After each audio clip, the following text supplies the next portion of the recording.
Bom, pessoal, nessa videoaula a gente vai discutir um pouquinho sobre os fatores nutricionais que interferem no crescimento das leveduras. Então, para a gente começar a discutir isso, eu trouxe para vocês aqui duas formulações daquilo que a gente chama de nutriente para levedura, tá? Que são produtos comerciais, que é o Fermade K e o Watferm. Esses nutrientes que a gente fornece para o crescimento, eles vão ter dentro da sua formulação dois tipos de compostos. Tá? O primeiro tipo são os nutrientes e o outro tipo são os fatores de crescimento. Então, esses nutrientes comerciais, que a gente chama normalmente de nutriente, eles vão ter na sua formulação nutrientes e fatores de crescimento. O que seriam nutrientes? Nutrientes geralmente são sais que são acrescidos a esses nutrientes, né? Que eles vão fornecer nitrogênio, fósforo, enxofre, vão fornecer ferro, vão fornecer zinco, né? E que esses sais, quando em solução no mosto, eles acabam se dissociando e liberando esses nutrientes na forma iônica. As células das leveduras absorvem, geralmente via transportadores, esses nutrientes para o interior da célula, e esses íons, né, vão estar na forma iônica, mas são elementos químicos, eles vão ter papéis biológicos, ou numa estrutura de uma molécula, né, então ele vai formar a parte estrutural da célula, ou ele vai desempenhar um papel bioquímico, um papel fisiológico importante na célula. Então, ele vai ser um cofator de uma enzima, ele vai atuar como aceptor final de elétrons, no caso do oxigênio, mas também pode ser outros elementos. Então, esses elementos eles vão ter papéis, funções bioquímicas, funções fisiológicas. Tá? E o fator de crescimento, geralmente uma molécula orgânica, que também vai ter uma função biológica dentro da célula, e exemplos disso vão ser as vitaminas, né, que muitas vezes vão atuar junto com enzimas nas reações enzimáticas, ou ácidos graxos, né, que vão ser unidades estruturais para formação de lipídios. Eu vou ter aminoácidos também, que podem ser unidades estruturais para a formação de proteínas. Ácidos nucleicos, que vão formar o DNA ou o RNA. Né? Então, são moléculas orgânicas que são aquecidas também, enriquecidas no meio, e que também vão desempenhar funções bioquímicas, funções fisiológicas dentro da célula. Vamos dar uma olhada então, eu já mostrei para vocês dois tipos de nutrientes. Lembre-se que o produto comercial que a gente chama de nutriente para levedura, mas o nutriente vai ter nutrientes e fatores de crescimento. Na verdade, pode ou não ter fator de crescimento. Bom, aqui eu tenho dois da linha Fermade K, né, que é o da linha Fermade, que é o Fermade K, e eu tenho aqui o Watferm também, que é o outro tipo de nutriente que é bem comum, assim, que é comercializado. Os dois eles têm uso para a produção de vinhos, né? Então cada um vai ter uma função específica, né, no seu uso, mas e muda a sua composição química. O Watferm ele tem na sua composição sais de amônia. Então eu tenho aqui diferentes, ele não discrimina quais os tipos de sais de amônia, mas ele está falando que tem sais de amônia. E esses sais de amônia, eles vão ter a função de fornecer nitrogênio. Né? Então a gente não sabe qual é o tipo de sal, né? Mas ele vai ter como função o fornecimento de nitrogênio. Pode ser o diamônio fosfato, não sei, aí ele não fala. Tem a vitamina B1 aqui, ó. Então isso aqui é um fator de crescimento. Ele fala em polissacarídeos inertes, então dá para entender que não tem função esses açúcares aqui. Já o Fermade K, ele tem o que na sua composição? O diamônio fosfato, né, que ele vai ter a função de fornecer tanto o nitrogênio quanto o fósforo, eu tenho, e o sulfato de magnésio, que aqui ele vai fornecer tanto enxofre quanto magnésio. Então, esses elementos eles têm funções específicas, né? O nitrogênio e o fósforo vão ter funções mais estruturais na formação da estrutura das moléculas. O enxofre também, né? Os aminoácidos sulfurados, né? Que tem enxofre na sua composição. E o magnésio ele vai ser utilizado como cofator, né? De algumas enzimas. Além disso, ele fala que tem leveduras inativadas. Ó, isso aqui é legal. O que seria uma levedura inativada? É uma levedura que passou por um processo de hidrólise e que ocorreu o rompimento da célula. Né? Aí tem diferentes tipos de hidrólise. Até aquecimento, ferver a célula. Isso vai provocar o rompimento da membrana. Isso faz com que o conteúdo da célula seja liberado. Né? Então vai ser liberado ácidos graxos, lipídios, açúcares, nutrientes, macro e micronutrientes, e também vitaminas, ácidos nucleicos. Então, ele vai fornecer todo esse conjunto, tanto de nutrientes quanto de fatores de crescimento, que vão ajudar no crescimento da levedura. E aqui embaixo ele fala que nessa composição tem tiamina, niacina, ácido fólico e pentonato de cálcio também. Então eu tenho aqui outros fatores de crescimento que vão ajudar no desenvolvimento da levedura, tá bom? Então, sempre quando vocês forem utilizar um nutriente, tentem ver qual é a composição, né? Porque o uso, a aplicação desse nutriente vai depender da composição que ele tem, porque dependendo dos nutrientes ou dos fatores de crescimento que ele tem, ele vai ser utilizado em diferentes momentos com diferentes objetivos. Né? Então vamos começar a dar uma olhada no que é um nutriente. Vamos revisar os conceitos mais básicos do que é um nutriente e depois nós vamos falar de alguns nutrientes. A gente não vai falar de todos, senão o nosso vídeo ia ficar muito longo. A gente vai falar só dos principais. Tá? Bom, os nutrientes eles podem ser classificados em dois tipos, em essenciais e não essenciais. Os essenciais são aqueles nutrientes que são necessários para a célula e que a sua ausência no mosto ou no meio de cultura vai prejudicar o crescimento da população. Ou seja, a população pode reduzir muito o seu crescimento ou o processo de fermentação, ou até inativar completamente, parar completamente o processo de crescimento. Já os não essenciais são aqueles que, na sua presença, podem contribuir, mas na sua ausência acabam não prejudicando. Ou, simplesmente, é indiferente a sua estar no meio ou não, porque eles acabam não sendo metabolizados. Os nutrientes essenciais, eles podem ser divididos em macronutrientes e micronutrientes. Os macronutrientes, eles são esses dois grupos aqui, ó. É o amarelinho e o rosinha, esse rosinha aqui, ó. Então, é o carbono, o nitrogênio, o oxigênio, o fósforo, o enxofre, aqui indica o selênio, o sódio, o magnésio, o potássio, o cálcio e o nosso amiguinho hidrogênio. Eles são elementos que são necessários em maiores quantidades, tá? Por isso que eles são macronutrientes. A gente tem essa figurinha aqui na figura B. Eu tirei essa figura do livro do Brook, que eu acho ele bem explicativo. Que esses macronutrientes são aqueles que são necessários em grandes quantidades. Por exemplo, o carbono, o oxigênio, o nitrogênio, aqui 13%, o hidrogênio 8,2%, fósforo 2,5%, enxofre 1,8%. Esses percentuais aqui podem mudar de micro-organismo para micro-organismo, até de fase de crescimento, no momento que ele está crescendo ou não. Mas o que eu quero dizer é que esses macronutrientes eles são necessários em maiores quantidades. Por quê?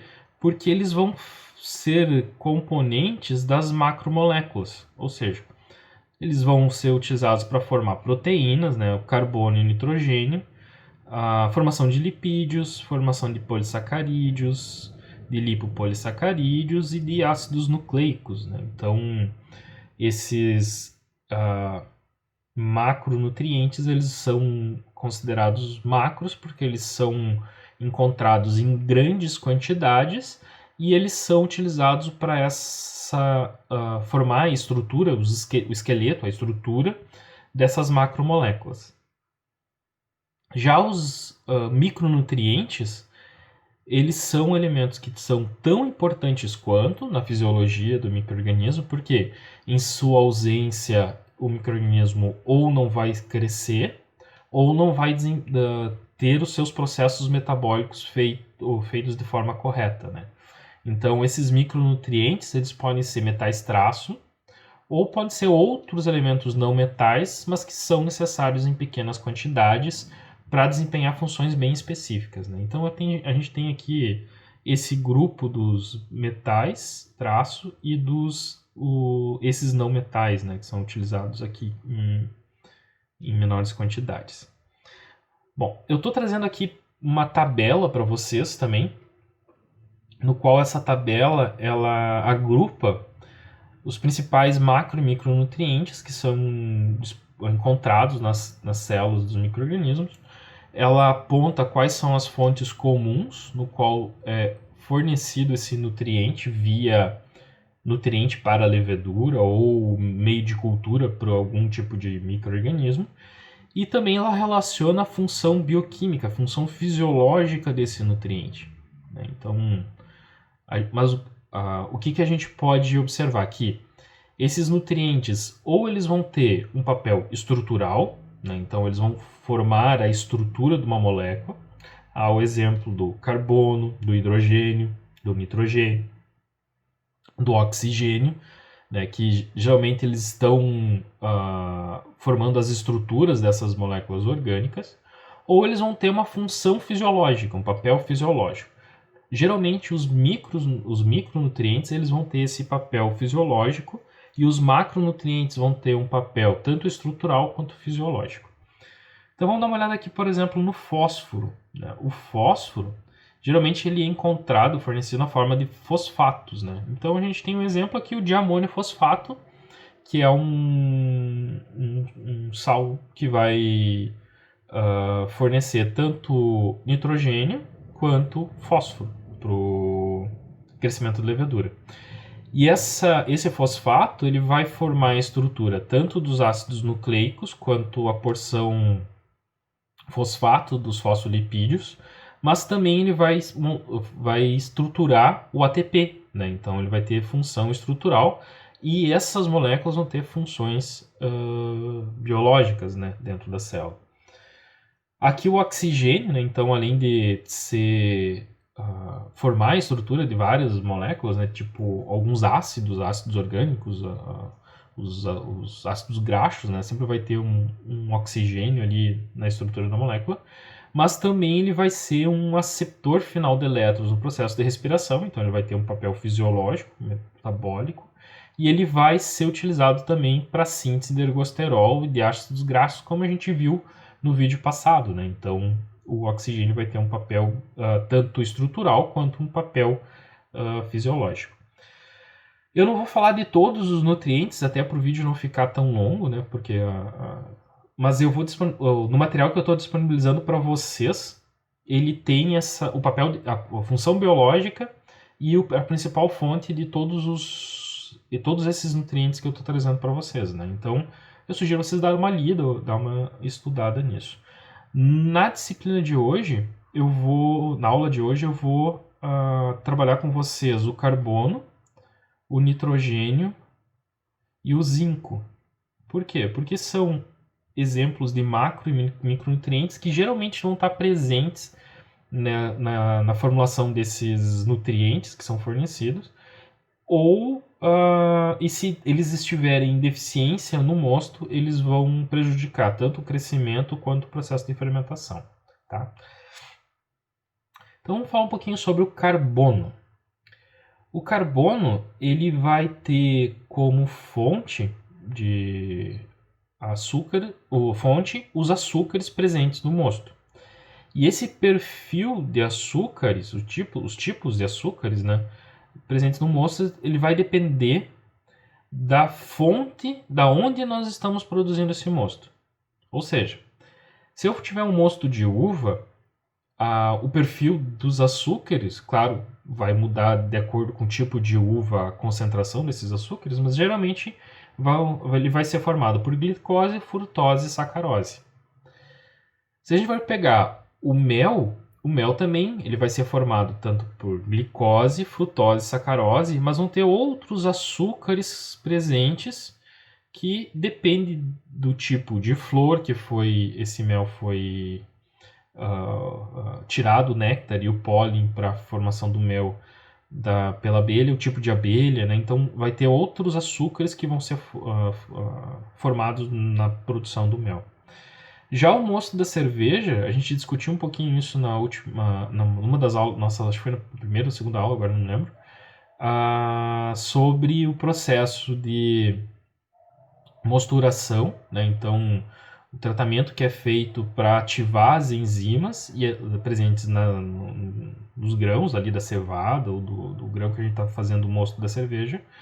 E essas enzimas elas vão fragmentar a estrutura da molécula de amido em diferentes tamanhos, né? Então tem uma relação com temperatura que vai dar diferentes tipos de açúcares, né? Que vão ativar diferentes tipos de enzimas também. Vocês vão ver isso com mais detalhes quando vocês forem ver a parte de cerveja, né? Agora a gente só para ter uma ideia. Mas esse processo de mosturação ele vai gerar um perfil também totalmente diferente, né? E com açúcares diferentes. Então eu preciso ter leveduras adaptadas a crescer nessa condição de perfil de açúcar, né? Que consiga ter enzimas que vão degradar esses açúcares para serem assimilados. E quando eu falo em assimilado, depois eu discuto com vocês a parte da função. Quando eu falo em ser assimilado, a gente viu isso aqui também em uma das nossas aulas, né? Esse processo ele inicia pela ação de alguns grupos de enzimas, né? Principalmente as invertases e a alfa-galactosidase, que vão quebrar esses trissacarídeos, disacarídeos, formando mono e disacarídeos. E esses mono e disacarídeos é que são absorvidos pelas células das leveduras para depois serem metabolizados. Então, aqui eu tenho a frutose, a glicose, a galactose, eles vão ser assimilados por meio das permeases, né, que são transportadores que vão a favor do coeficiente do gradiente de concentração. Então, eles realizam uma difusão facilitada, né, que vão facilitar a entrada desses açúcares. E também é utilizado os transportadores próton-import para fazer a passagem dos disacarídeos junto com próton. Então, vai ter, junto com a molécula, com o disacarídeo, vai ter a entrada de um próton, por isso que é import, tá? Esse próton aqui pode aumentar sua concentração dentro da célula e a célula vai ter que dar um jeito de se livrar dessa concentração de próton para o exterior, gastando um ATPzinho aqui para manter o equilíbrio da célula, tá? Esses açúcares, esse carbono, então, ele, como a gente já falou, ele vai ter tanto um papel estrutural, que ele vai formar o esqueleto de todas as principais macromoléculas, por isso que ele é necessário em grandes quantidades. Então ele vai formar a estrutura de lipídios, proteínas, dos ácidos nucleicos, né, dos polissacarídeos, mas também ele vai ter uma função biológica no qual ele vai ele vai liberar energia dentro da célula da levedura pelo processo de oxidação. Então ele vai liberar energia livre no sistema, permitindo que as reações metabólicas ocorram, né? Então é ele que vai ser a fonte de energia livre. Claro que tu pode gerar fonte de carbono a partir de outros elementos que estão presentes no meio, né? Por exemplo, os aminoácidos, lipídios que forem absorvidos podem ser fontes de carbono, né? Mas os açúcares são a principal fonte. E outro ponto que a gente tem que associar com relação à concentração de açúcares é essa concentração de açúcares ela estimula o crescimento das leveduras e estimula o processo de fermentação até determinado ponto. Esse ponto vai depender do tipo de mosto e do tipo de micro-organismo. Mas vai chegar uma faixa de concentração de açúcar no qual vai começar a reduzir tanto o crescimento quanto o processo de fermentação. Por quê?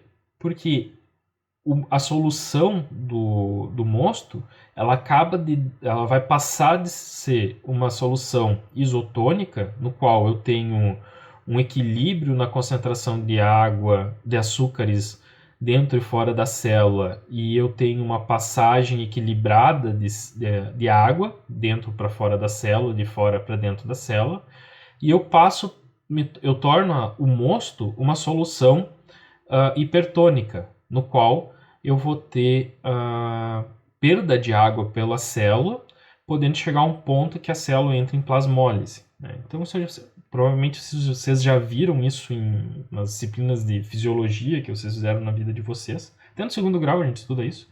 Mas, à medida que eu aumento a concentração de açúcares no mosto, né, que essa concentração de açúcar é representada por essas bolinhas pretas aqui, eu torno a solução hipotônica uma solução hipertônica e uma solução isotônica para uma solução hipertônica, e a água presente dentro das leveduras acaba saindo para fora da célula, e a célula pode sofrer um processo de plasmólise e acabar as células morrendo e diminuindo o crescimento da população e o processo de fermentação. Então, isso pode acontecer se eu chegar a uma determinada concentração de açúcares em solução. Isso é um parâmetro físico-químico, mas que está relacionado com a concentração de açúcares. Né? Então, a gente discutiu um pouquinho isso no vídeo de fatores físico-químicos. Eu falei que eu ia abordar um pouquinho esse tema aqui na parte de açúcares. Então, só para explicar para vocês. Com relação ao nitrogênio, esse nitrogênio total presente no mosto, ele pode ser dividido em duas frações. Um nitrogênio que é assimilável, que ele é conhecido pela sigla em inglês IAN, que significa nitrogênio assimilável pelas leveduras. E a gente pode ter o nitrogênio não assimilável, que é aquele nitrogênio que as leveduras não conseguem assimilar. Bom, o nitrogênio assimilável, ele seria a amônia, né? Então, aquele íons amônio que estava o amônio que estava presente no mosto, e também por aminoácidos, oligopeptídeos e poliaminas. Né? Então, eu vou ter ali em torno de 45% do nitrogênio total sendo formado por nitrogênio assimilável. E o restante, os outros 55%, eles vão ser formados por polipeptídeos e proteínas. Mas o que seria esse nitrogênio? Por que ele é um nitrogênio assimilável?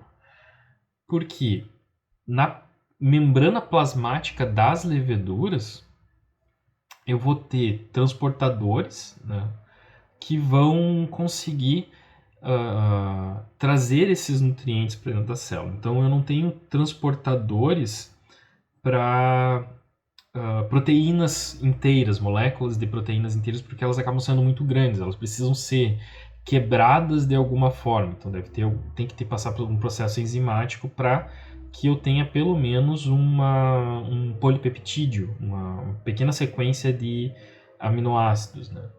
Então, um oligopeptídeo, não um polipeptídeo.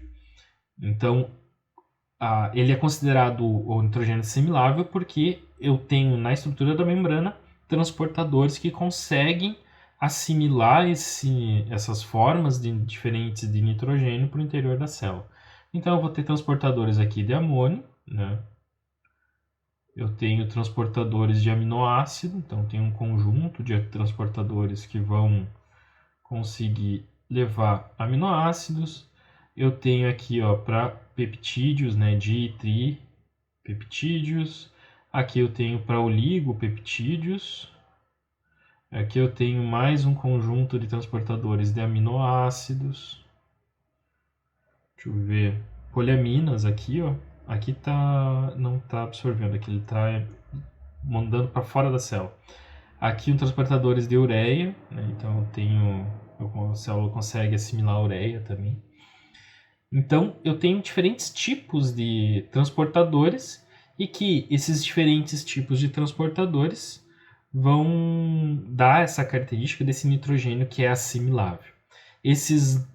Essa fração do nitrogênio total que não é assimilável, ela vai ser formada por polipeptídeos ou proteínas, né? Não tenho transportadores para polipeptídeos nem para proteínas. E essas percentuais aqui que eu trouxe para vocês, eles vão variar. Eles nem todo mosto vai ter 15% de amônio ou 30% de aminoácidos ou lipopeptídeos. Ele vai mudar de acordo com o tipo do mosto, né? A origem do mosto. Por exemplo, se eu tenho uma origem de um animal, de um vegetal, e quando eu falo de animal, eu estou falando do mel, né? Então, o mel, ele é um meio que tem muito, ele é um açúcar, ele é um alimento que tem muito pouco nitrogênio, né? Então eu preciso suplementar o crescimento da levedura com nitrogênio porque só o mel não consegue fornecer o nitrogênio suficiente para o crescimento da levedura. Já outros monstros, quando eles são formados a partir de um vegetal, né? Então o mosto da uva, do suco da uva ou da cevada, ele vai depender essa concentração de nitrogênio da espécie, né? Então tem espécies que vão ter uma maior ou menor proporção de nitrogênio, pode variar dentro de cultivares, então tem cultivares com mais nitrogênio assimilável, outras com menos nitrogênio assimilável, e também com manejo e adubação da cultura, né? A adubação, eu acho que é um dos principais fatores que vai influenciar nessa concentração de nitrogênio assimilável. Eu tenho aqui um dado, só para exemplificar para vocês, de um trabalho do Gustavo Bruneto, lá de Santa Maria, no qual ele estudou a concentração de nitrogênio, uma dose de nitrogênio que foi cultivada uma variedade de Cabernet Sauvignon, e ele analisou o perfil desse mosto a partir de diferentes características. Mas eu só vou mostrar aqui para vocês o nitrogênio amoniacal. O que ele observou? Que eu tenho uma relação direta, aqui ó, uma regressão de primeiro grau, então mostrou uma relação direta entre a dose de nitrogênio e a quantidade de amônio encontrado no mosto de Cabernet Sauvignon. Isso indica o quê? Que a quantidade de nutriente da adubação, a forma como eu vou manejar, a forma como eu vou aplicar o nitrogênio na cultura do Cabernet, vai influenciar a concentração de nitrogênio amoniacal para o mosto. E isso vai acontecer com outras espécies também, né? Então, o sistema de manejo vai influenciar a qualidade do meu mosto, o quanto que eu vou ter de nitrogênio nesse mosto. Esse nitrogênio ele vai ter, como a gente já falou um pouquinho antes, uma função estrutural e funcional. A função estrutural ele vai formar as proteínas nas células a partir da formação dos seus aminoácidos. Então, esse nitrogênio ele vai passar por um processo de catabolismo quando ele vier via um aminoácido, ou ele vai ser incorporado nos esqueletos dos cetoácidos quando for utilizado para a formação dos aminoácidos. Então aqui eu tenho um esqueminha, acho que um pouco mais detalhado disso, que ele relaciona o ciclo do ácido cítrico aqui. E lembrando que quando eu tenho uma fermentação, esse ciclo ele é parcial, né? Então ele vai formar um alfa-cetoglutarato e vai formar o ácido succínico, né? Essas etapas aqui não tem, isso a gente viu na última aula de metabolismo. Mas o alfa-cetoglutarato que é gerado, ele vai servir como esqueleto de carbono para formar tanto o glutamato quanto a glutamina. E o alfa-cetoglutarato ele vai receber esse grupamento amônio aqui que foi retirado no processo de transaminação que na verdade esse aqui é o processo de transaminação, né?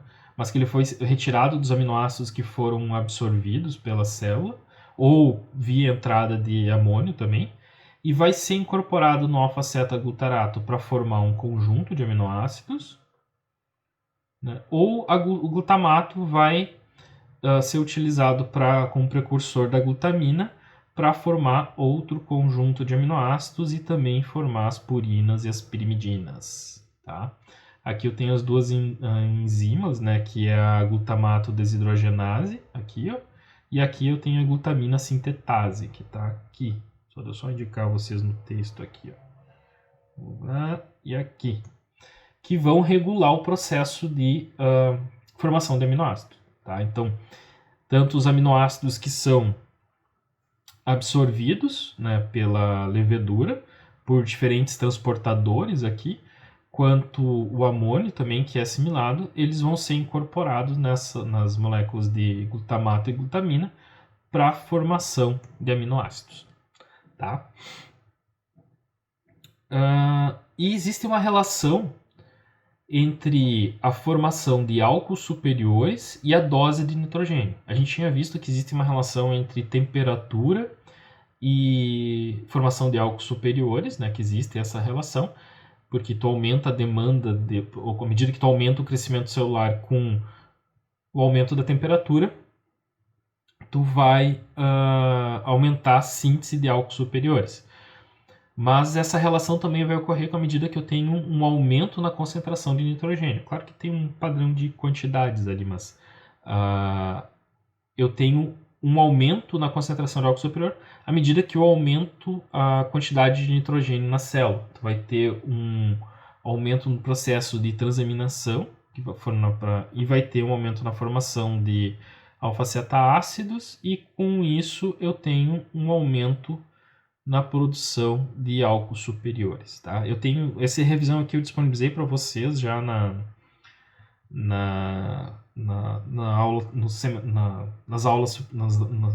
última aula, né? E eu vou disponibilizar essa revisão aqui, que ele fala sobre essa regulação que existe entre a absorção de aminoácidos e ácidos nucleicos no metabolismo de Saccharomyces, né? É bem legal, na verdade, essa revisão aqui.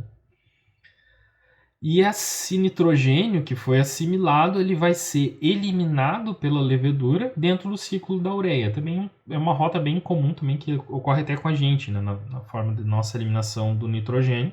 Então, esse nitrogênio excedente, que não foi metabolizado, que não pode ficar dentro da célula, ele vai ser eliminado na célula na forma de ureia, nessa rota aqui da ureia, tá? Só que essa ureia aqui, ela pode reagir com etanol formando carbamato de etila, que é um elemento tóxico. Então, existem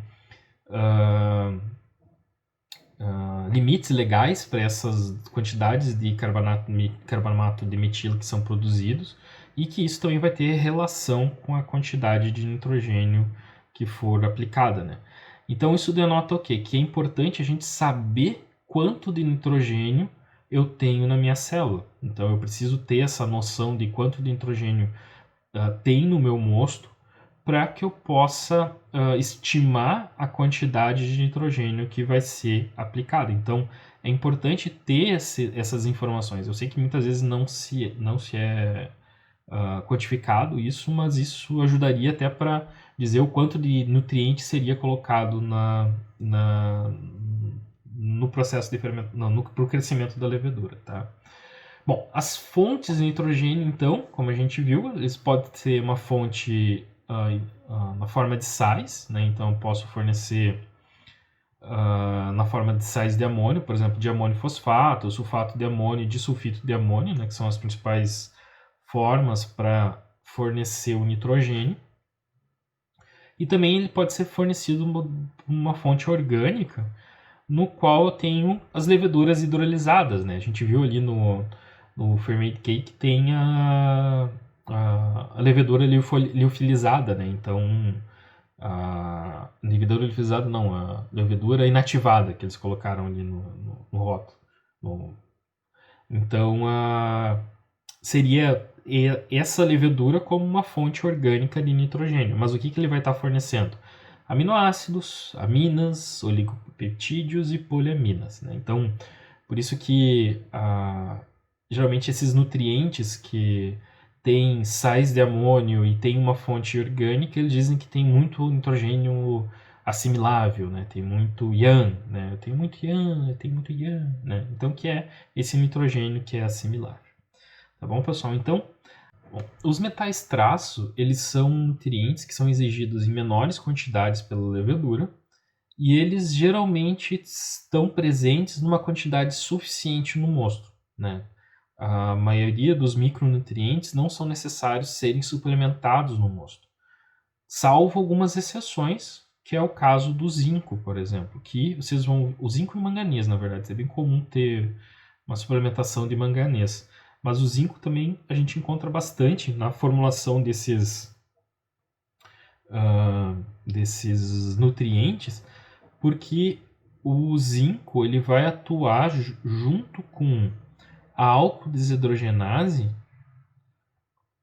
para que eu consiga ter a transferência desse próton aqui, que anda junto com o nosso NAD, né, para transformar o acetaldeído em etanol, né? Então, aqui eu tenho um exemplo, o esqueminha da álcool-desidrogenase, né?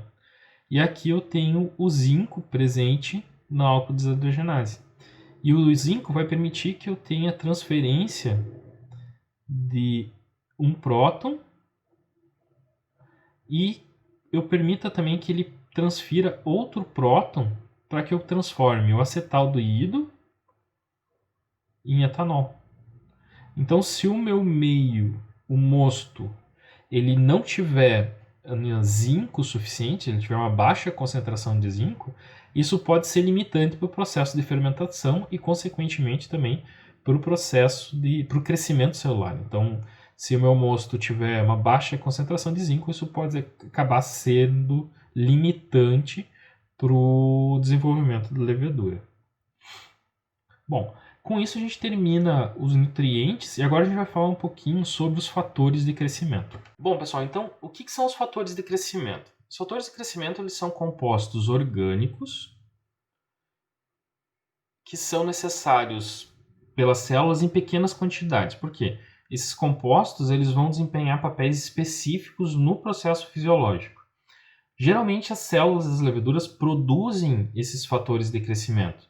No entanto, algumas vezes não, e aí é necessária a sua adição.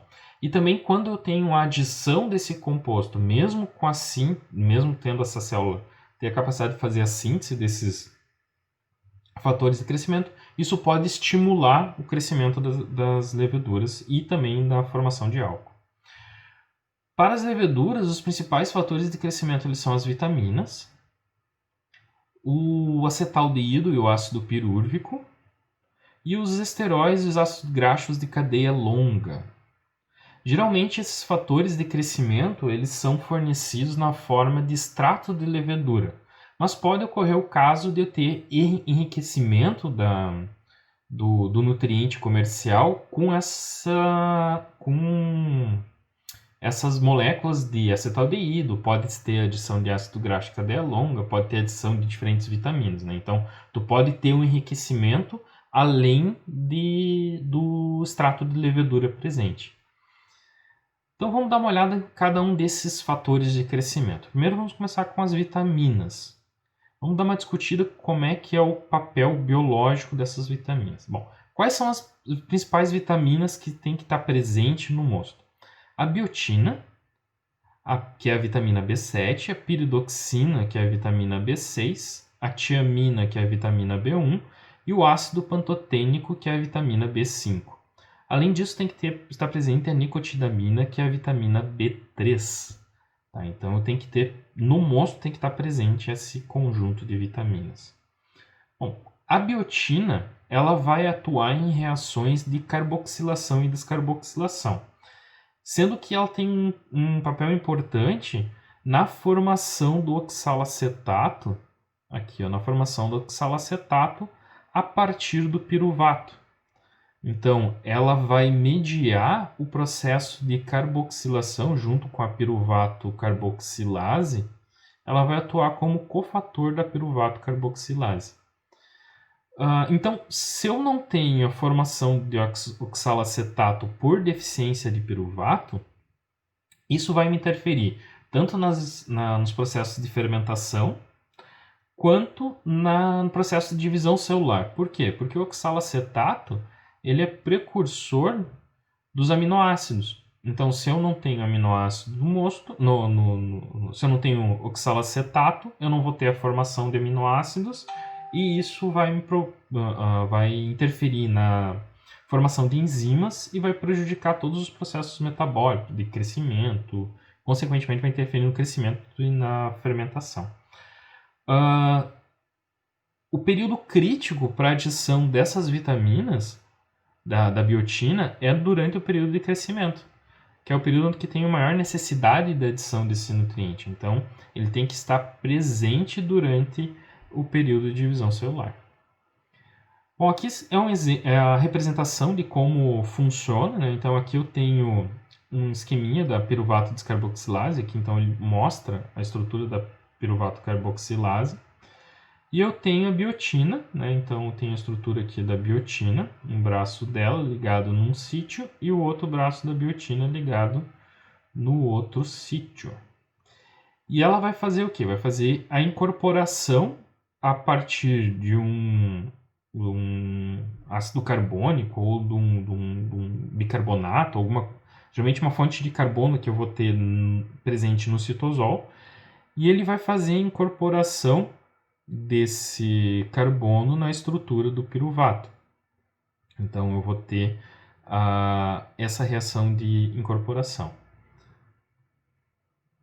Aqui mostra, nesse ciclo do ácido cítrico em condições anaeróbicas das leveduras, a incorporação do CO2. Então é dentro dessa rota aqui, dentro dessa reação aqui, que eu vou ter incorporação e a atuação da piruvato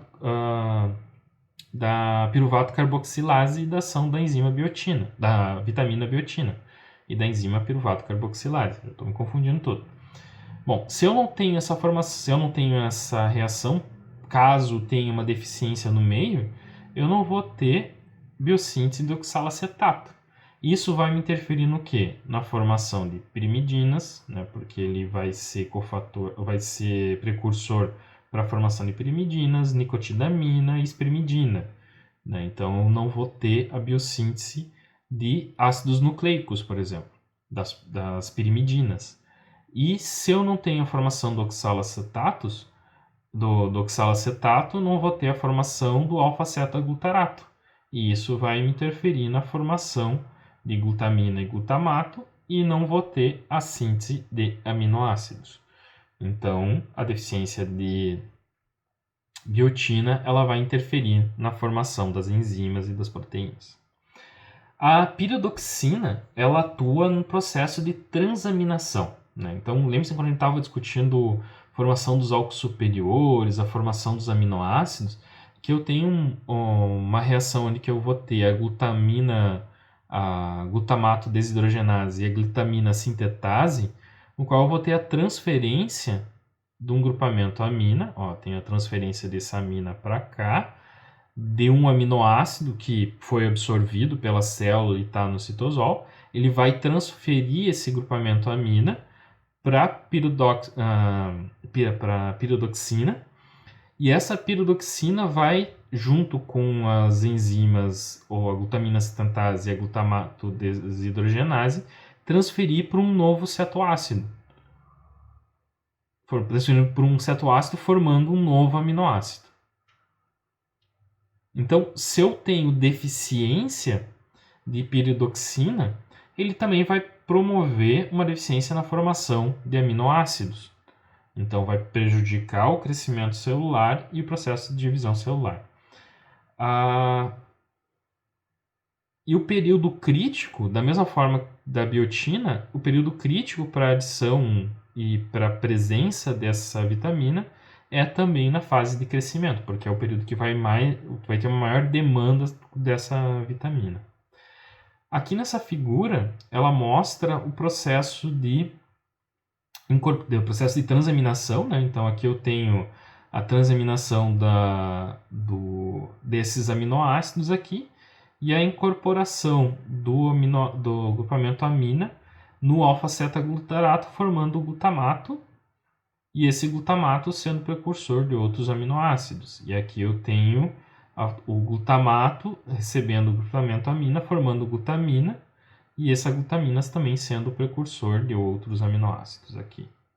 Tá? Então, se eu não tenho a ação dessa enzima, então eu não tenho esse processo de transferência aqui dessa amina para o alfa-cetaglutarato para o glutamato.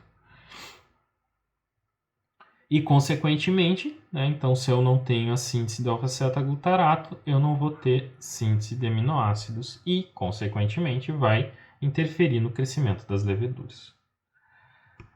A tiamina, também, da mesma forma que a biotina, ela também atua em reações de carboxilação e descarboxilação.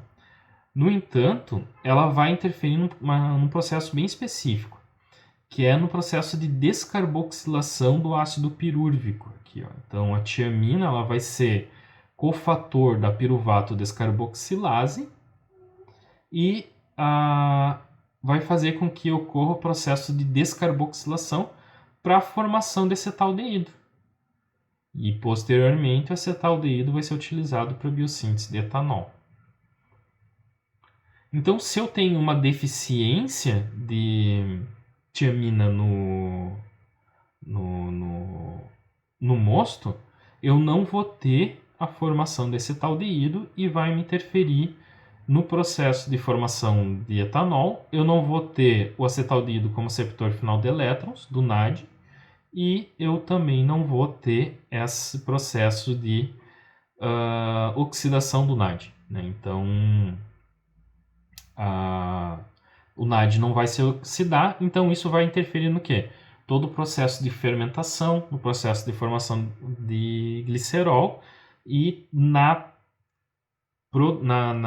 liberação de energia livre no sistema. Né? Então, isso vai parar praticamente todo o processo metabólico, interferindo em todo o processo de crescimento celular.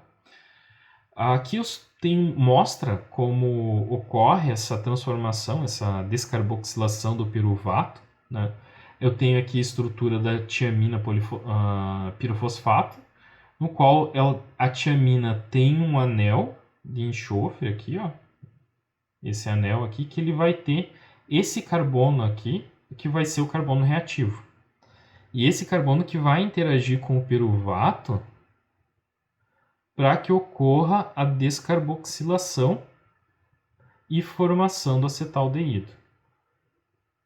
Então, a atuação da tiamina vai atuar junto com a enzima para que ocorra esse processo de descarboxilação. Outra vitamina é o ácido pantotênico, mas só que ela não vai atuar como cofator para a biossíntese das enzimas. No entanto, o ácido pantotênico ele vai ser parte da estrutura da coenzima A. Então, parte da estrutura dessa enzima ela precisa ter o ácido pantotênico para ser formado. Ó. Ela vai ter essa estrutura aqui. Então, as vitaminas ou elas vão servir de cofatores ou elas vão formar estruturas de outras enzimas. Tá? Então, e se eu não tenho a coenzima A, deixa eu achar aqui, cadê? Fatores de crescimento, olha só. Ácido gráfico, cadê? Oi, dei um pulo para frente aqui. Aqui, ó, ácido pantotênico. Volta. Aqui, ó, ácido pantotênico. Então, o ácido pantotênico vai fazer isso, vai formar a estrutura da coenzima A. Então, se eu não tenho coenzima A, se eu não tenho ácido pantotênico, então eu não vou ter formação de acetil-CoA e eu não vou ter a entrada do acetil-CoA na rota do ciclo de Krebs modificado em respiração anaeróbica. Então eu não vou ter formação de alfa-cetaglutarato e eu não vou ter biossíntese de aminoácidos. Eu não vou ter formação de aminoácidos também. Então, vai interferir na biossíntese de aminoácidos a deficiência de ácido pantotênico. Isso vai influenciar no quê? Na redução dos teores também de glicerol, vai influenciar no processo de fermentação e na formação de ácidos nucleicos também não vão ser formados. E da mesma forma que as outras vitaminas, o período crítico para a adição dessa vitamina é durante a fase de crescimento. Então, a gente precisa ter esse nutriente disponível na fase de crescimento. Esse fator de crescimento, essa vitamina disponível na fase de crescimento para que a gente tenha o desenvolvimento das células. E a nicotidamina, ela também vai ser precursor, ou seja, vai fazer parte da estrutura do NAD, né? Então eu preciso ter aqui a nicotidamina para que eu tenha formação do NAD, NADH. E o NAD, a gente sabe se ele vai atuar nas reações de oxirredução, ele vai atuar na força protomotiva dentro da célula, né? E se eu tenho deficiência, então todas as reações de formação de energéticas dentro da célula, né, nas reações de síntese de ATP, não vão ocorrer. Então, não vai ocorrer também formação de ácidos nucleicos e também não vai ter a fermentação alcoólica, porque vai ter um desbalanço daquele equilíbrio entre glicerol e álcool interferindo todo o processo de fermentação alcoólica. Já essa nicotidamina aqui, ela tem que estar presente no início da fermentação. Por quê? Porque eu preciso ter NAD presente na célula para que ocorra a formação de glicerol e gere força protomotiva dentro da célula para iniciar o processo de fermentação. Então, logo no início do crescimento celular, eu preciso ter nicotidamina presente no mosto para que ocorra esses processos. Aqui só mostrando, né, que se eu não tenho a nicotidamina presente, eu não vou ter essa força protomotiva gerada no processo de fermentação gliceropirúrgica, e esse NAD aqui não vai ser utilizado no início da fermentação alcoólica, no início do processo de produção de álcool. Então eu não vou ter produção de álcool logo no início, né? Então isso vai prejudicar o desenvolvimento celular, o crescimento, né? Aqui a nicotidamina ela é utilizada para a formação de pirimididas, então de ácidos nucleicos, né? Então não vou ter, cadê aqui, ó? Não vou ter aqui e não vou ter aqui, então não vou ter formação de ácidos nucleicos, né? Não vou ter formação de citocinina, tiamina, uracil, não vou ter formação, esses daí. Então vai prejudicar a formação de DNA e RNA, e isso também vai interferir no processo de divisão celular. Então percebam que eu tenho momentos que eu tenho que estar presente, que tem que estar presentes esses fatores de crescimento. A maioria dos fatores de crescimento tem que estar presente no processo de divisão, e a nicotidamina já tem que estar logo no início presente no mosto para estar disponível para a célula para ela se desenvolver. Bom, além das vitaminas, a gente tem o acetaldeído e o ácido pirúrgico. O acetaldeído e o ácido pirúrgico eles vão estar relacionados à síntese de DNA e à fermentação alcoólica e também ao ciclo de Krebs. Isso quer dizer o quê? Que ele vai estar... Essas moléculas vão estar regulando tudo, né? Então, se eu tiver a adição dessas moléculas, elas podem estimular o crescimento celular, porque as células iriam absorver o acetaldeído e o ácido pirúrgico e essas moléculas iam entrar dentro dessas rotas, né? Então, iria estimular o crescimento delas para o seu crescimento. Só que elas não são necessárias em grandes quantidades. Então, muitas vezes, a quantidade de acetaldeído e ácido pirúrgico já presente na célula já é suficiente para ter esse crescimento. Então, geralmente não tem a necessidade de adição disso. E muitas vezes aquilo que é fornecido via extrato de levedura já é suficiente para ter o crescimento celular. Mas aqui só para exemplificar, né, nós temos aqui o ácido pirúrgico, né, que ele pode ser assimilado pela levedura, e esse ácido pirúvico formar piruvato, que pode descarboxilar, formando acetaldeído, que vai atuar na formação de etanol, mas também ele pode entrar na via do ácido cítrico e formar alfa-cetaglutarato. Então, isso aqui, se eu aumento essa quantidade de piruvato dentro da célula, via adição, iria aumentar a formação de alfa-cetaglutarato, poderia estimular a produção de etanol, aumentar a síntese de aminoácidos e aumentar a divisão celular.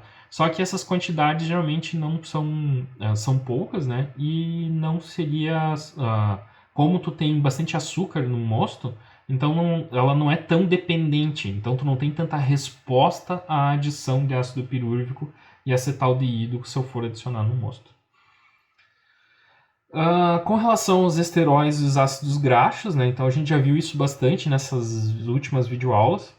Eles atuam na formação da estrutura da membrana plasmática e a deficiência de esteróis e de ácidos graxos de cadeia longa no mosto e na célula vai prejudicar o processo de formação de membrana plasmática e vai interferir a divisão celular. E o período crítico de adição seria no processo de crescimento celular, nessa fase lag-log aqui. Então, esses seriam os momentos de ter a adição. Essa adição pode ser via esteróis, né? Então aqui tem diferentes tipos de esteróis que poderiam ser adicionados, né? Que tem a estrutura do ergosterol, né? E eles atuariam, então, na biossíntese da membrana plasmática, como a gente já viu anteriormente, tanto na formação do ergosterol quanto na formação dos ácidos graxos de cadeia insaturados. Então, pessoal, como é que isso iria funcionar na prática? Como é que essa questão dos nutrientes funciona na prática? Vamos dar uma olhada em algum material técnico que eu peguei no site da Leleman, que ele tem, dentro da sua divisão de enologia, ele apresenta várias formulações diferentes de nutrientes, e junto dessas formulações ele tem um catálogo que ele explica o uso e também a composição, né? E ele dá recomendações técnicas de como utilizar esse nutriente. Então, eu acho que é legal a gente discutir a partir dele para ficar uma coisa um pouco mais aplicada. Eu sugiro vocês entrarem no site da Leleman, que ele vai ter uma divisão de enologia, ele tem uma divisão de cerveja também. Só que de cerveja não tem muitas formulações diferentes de nutrientes. Então eu sugiro que vocês olhem lá, não é propaganda, tá? Eles não estão me patrocinando, infelizmente. Mas eu achei um material bem rico, assim, para a gente discutir em aula. Eu vou dispor...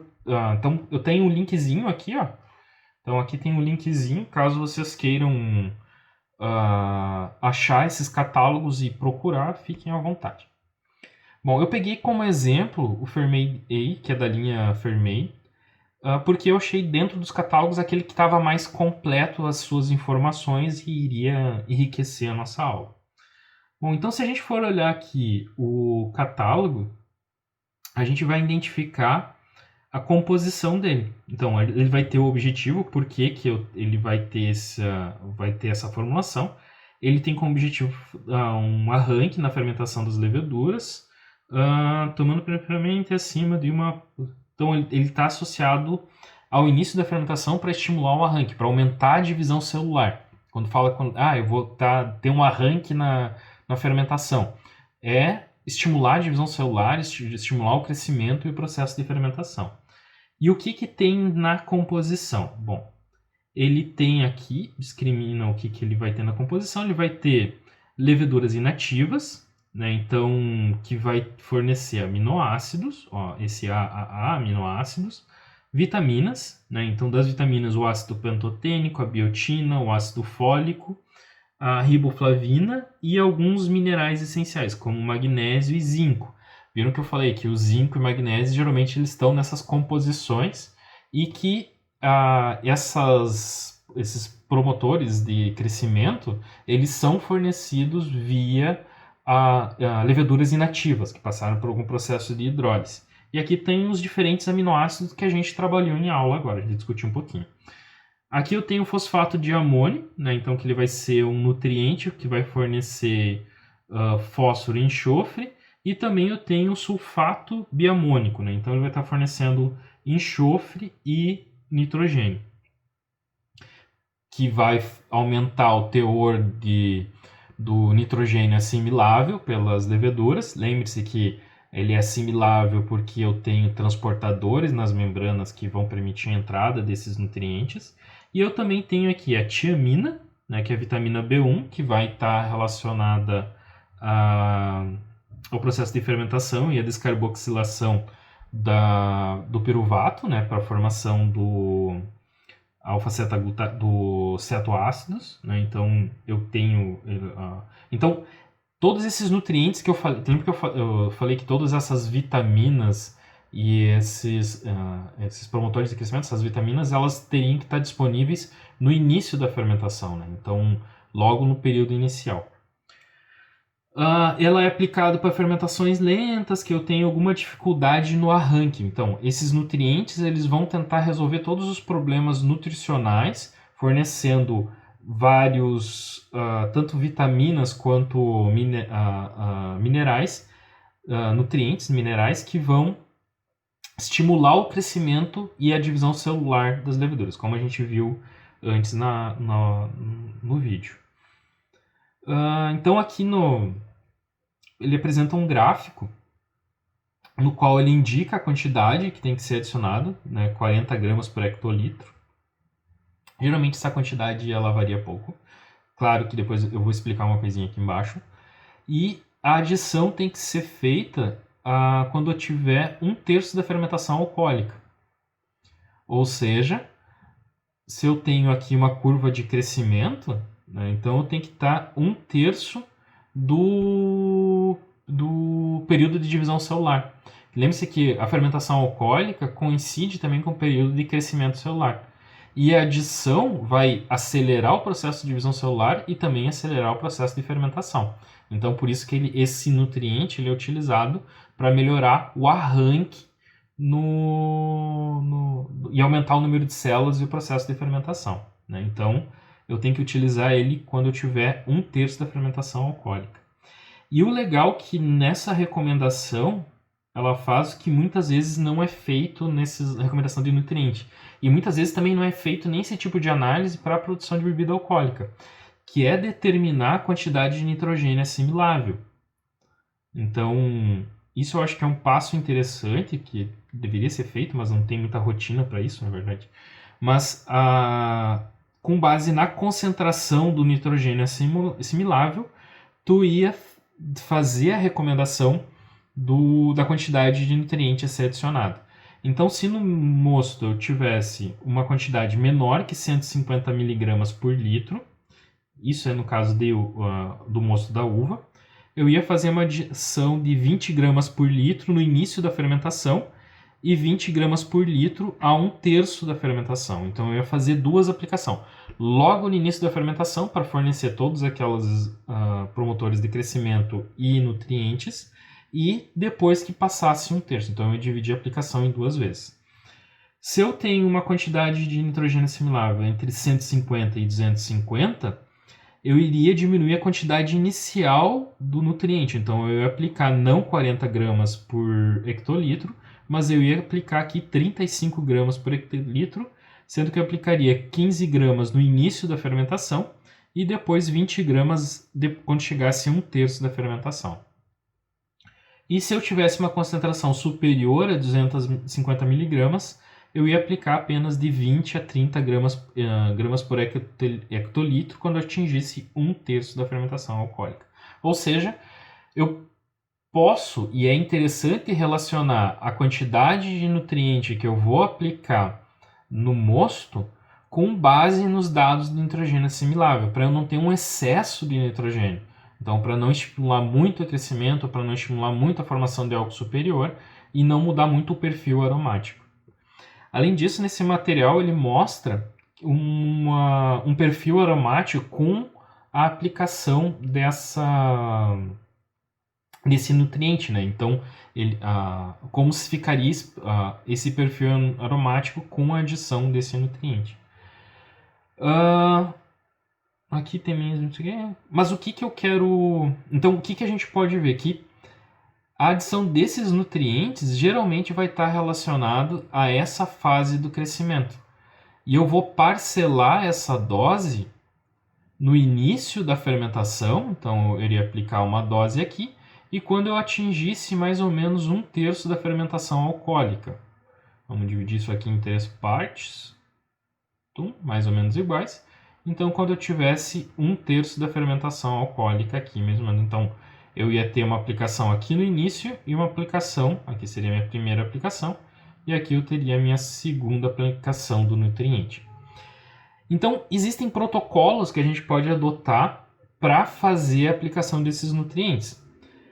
Eu utilizo, por exemplo, para a produção do hidromel, que é um mosto que tem uma baixa quantidade de nitrogênio, praticamente não tem nitrogênio, todo o nitrogênio ele tem que ser fornecido via nutriente.